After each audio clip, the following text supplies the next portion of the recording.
մեր հիմնական խորհուրդը, որը նաև ձեր ներկայությամբ մենք բարձրաձայնեցինք նրան նման, որ բնականաբար այս շարժումը պետք է կենտրոնանա առաջին հերթին արմատական, ֆունդամենտալ Արցախահայերի իրավունքների վերականգնման վրա, այսինքն դա Արցախի վերադարձի իրավունքն է, արժանապատիվ եւ անվտանգ կյանքի իրավունքն է, բնականաբար գերիների վերադարձի իրավունքն է, ունեցվածքի վերականգնման իրավունքն է եւ այլն, բոլոր այդ իրավունքները։ Մնացած բոլոր խնդիրները, որոնք վերաբերում են օրինակ սոցիալական հարցերին, դրանք միջանկյալ ընթացիկ հարցեր են, դրանք երբևիցե չպետք է ներկայացվում որպես գլխավորը։ Ոչ, գլխավորը դա Արցախի վերադարձի իրավունքն է, նաև ուզում եմ հիշեցնեմ, որ գործող իշխանության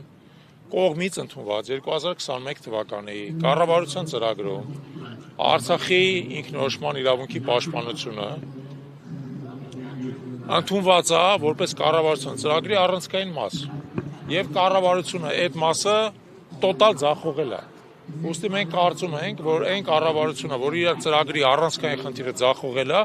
իրավունք չունի շարունակել պաշտոնավարել այնպես, կարծես ոչ մի բան տեղի չունեցել։ Նրանք իրանք պետք է ըստեյության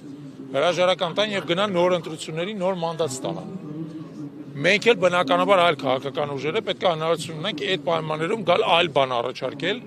եւ մեր ժողովրդին, մեր քաղաքացիներին հնարավորություն տանք ընտրելու մեր ժողովրդը ինչ է ուզում։ Ինք ուզում է Արցախի համար պայքարը շարունակել, թե համաձայն է գործող վարչակարգի հետ, որ Արցախի էջը փակված է։ Մենք համոզված ենք, որ մեր ժողովուրդը դեմ է դրանց, ճնշող մեծամասնությունը համարում է, որ Արցախի համար պայքարը դա մեր ինքնության առանցքային մաս է եւ պետք է այդ պայքարը շարունակվի։ Ուստի գործող իշխանության այս խորհուրդ կտայի վերջ տալ այս հիմարությունները դուրս տալ, որ օրինակ Արցախի հարցը լուծված է, Մինսկի խումբը կարող ենք լուծարել եւ այլն։ Ինչպես է լուծված, ոչ բան լուծված չի, բնականաբար։ Ընդհակառակը Արցախի հարցը էլ ավելի է բարդացել Արցախի օկուպացիայի պայմաններում, ուստի գործող իշխանությունը պետք է ընդունի, որ ինքը այդ հարցը ձախողել է եւ հեռանա ճանապարհ բացելով նոր ընտրությունների համար։ Բայց իրենք չեն ընդունում դա, բացի այդ նաեւ ասում են, որ միևնույնն է,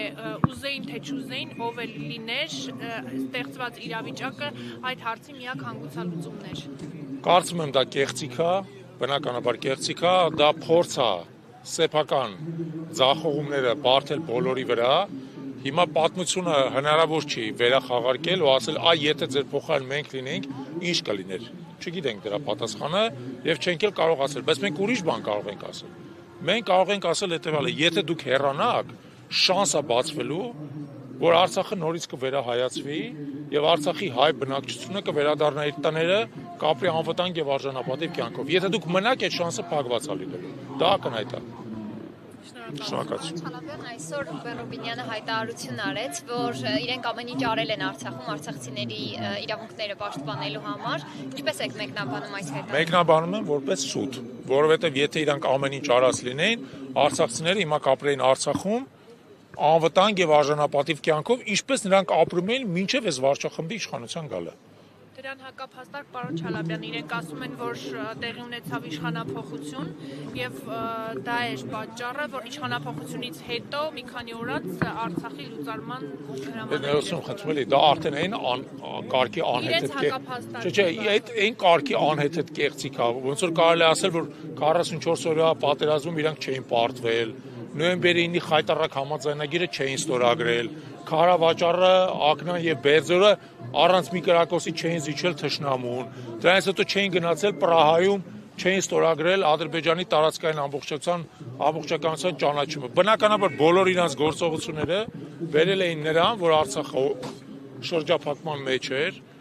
որ Արցախը ըստ էության հոգեվարքի մեջ էր եւ Արցախում իդեպ հենց իրանց կողմից աջակցվող նախագահը հրաժարական տվեց, հասկանալով, որ ինքը այլևս չի կարողանում այդ իրավիճակի վրա ազդել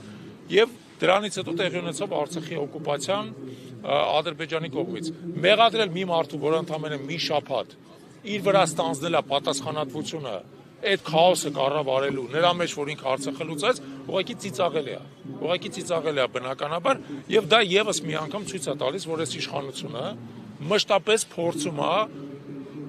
ջրից չոր դուրս գալ, մեղադրել բոլորին համատարած բացի իրանցից։ Թեև նույնիսկ եմ ասում, ակնհայտ է, որ մինչև իրանց գալը Արցախը անվտանգ էր, Արցախը բարեկեցիկ էր, Արցախը զարգանում էր, իրանց գալով Արցախը կործանվեց։ Եվ պնդել, որ դրանում մեղավոր է ինչ-որ մի պարոն Սամվել Շահրամանյան, ուղղակի նույնից եմ ասում, ծիծաղել է։ Հասկանալի է, որ դա ամենաանհեթեթ մանիպուլյացիա է։ Եվ պարոն Չալաբյան, նաև քանի որ այս հանգամանքով պայմանավորված իշխանությունները նշում են, որ այս հանդիպումները, քննարկումները թեև սոցիալական խնդրով պայմանավորված է, այս վերանը այստեղ տեղադրվել եւ արցախցիներն էլ հայտնում են, որ իրենք իշխանափոխության պահանջ չունեն, բայց մեղադրում են ընդդիմադիր ուժերին, որ փորձում են արցախցիների հույզերի հետ խաղալով նորից հրապարակներ լցնել։ Տեսեք, մենք խոսում էինք եւ քննարկում ունեինք խորհրդի անդամների հետ եւ շատ հստակ ասցինք հետեւյալը՝ մեր դիրքորոշումը։ Արցախցիները պետք է հետամուտ լինեն իրենց բնական ֆունդամենտալ իրավունքների։ Դա առաջին հերթին Արցախ վերադառնալու եւ այնտեղ անվտանգ եւ արժանապատիվ կյանքով ապրելու իրավունքն է։ Ներհայաստանյան քաղաքականությունը արցախցիները որևէ կերպ խառնվելու կարիք չունեն։ Դա մեր գործն է, իդեպս իշխանությունները ինչ ուզում թող ասեն, վերջի թիմ ընտրությունները իրանք պարտվել են եւ թիմ ընտրությունները իրանք պարտվել են այն պատճառով, որ իրանք ձախողել են կոնկրետ համայնքների զարգացումը նաեւ Գյումրիի, Փարաքարի եւ այլն եւ դրա համար այդ համայնքների բնակչությունը ընտրել է անդիմադիր քաղաքական ուժեր, որը ոչ մի կապ չունի մեծ հաշվով նրա հետ այսօր ինչ են պահանջում ըստեղ արցախցիները։ Ուստի դա հերթական իշխանության մանիպուլյացիան է,